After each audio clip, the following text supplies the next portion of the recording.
ബീഹാറിൽ NDA സർക്കാരിന്റെ സത്യപ്രതിജ്ഞ വ്യാഴാഴ്ച. നിതീഷ് കുമാർ തന്നെ സ്ഥാനാർത്ഥിയാകും. ഉപമുഖ്യമന്ത്രി സ്ഥാനത്തിനായി ചിരാഗ് പാസ്വാൻ സമ്മർദ്ദം ശക്തമാക്കി.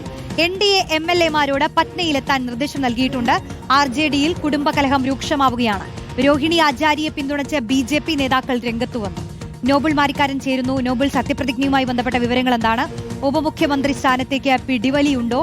ഒപ്പം നടക്കുന്നത് RJD, ലാലുവിന്റെ കുടുംബത്തിലെ തീരാത്ത തർക്കങ്ങൾ. വിശദാംശങ്ങൾ എന്താണ്? റോഷ്നി, ബീഹാറിൽ പുതിയ NDA സർക്കാർ സത്യപ്രതിജ്ഞ വ്യാഴാഴ്ച ഉണ്ടാകും. നിതീഷ് കുമാർ തന്നെ വീണ്ടും മുഖ്യമന്ത്രിയാകും എന്ന വിവരമാണ് പുറത്തേക്ക് വരുന്നത്. നാളെ വൈകിട്ടാണ് നിയമസഭാ കക്ഷിയോ നിശ്ചയിച്ചിരിക്കുന്നത്.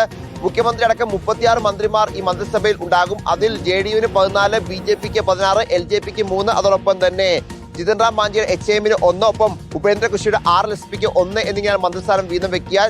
ചിരാഗ് പാസ്വാൻ ഉപമുഖ്യമന്ത്രി സ്ഥാനത്തിന് വേണ്ടി രംഗത്ത് ഉണ്ടെങ്കിലും അദ്ദേഹത്തിന് ലഭിക്കാൻ സാധ്യതയില്ല എന്ന വിവരം പുറത്തേക്ക് വരുന്നു. 2 ഉപമുഖ്യമന്ത്രി സ്ഥാനവും BJP തന്നെ കൈകാര്യം ചെയ്യും എന്ന വിവരമാണ് പുറത്തേക്ക് വരുന്നത്. സാമ്രാട്ട് ചൗധരി നിലവിലത്തെ ഉപമുഖ്യമന്ത്രിയാണ്.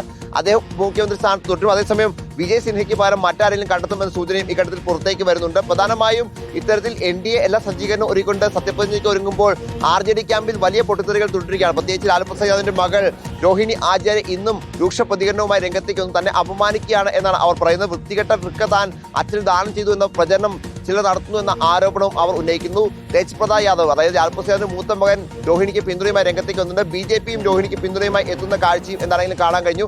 എന്താണെങ്കിലും വലിയ വിവാദമാണ് RJD-ക്ക് തുടരുന്നത് എന്ന കാര്യത്തിൽ യാതൊരു സംശയമില്ല. അത് പാർട്ടിയെയും കുടുംബത്തെയും ഒരുപോലെ ബാധിച്ചു എന്നാണ് ലാലു പ്രസാദ് അടക്കമുള്ളവരുടെ വിലയിരുത്തലും എന്ന് അറിയാൻ കഴിയുന്നു. റോഷ്നി.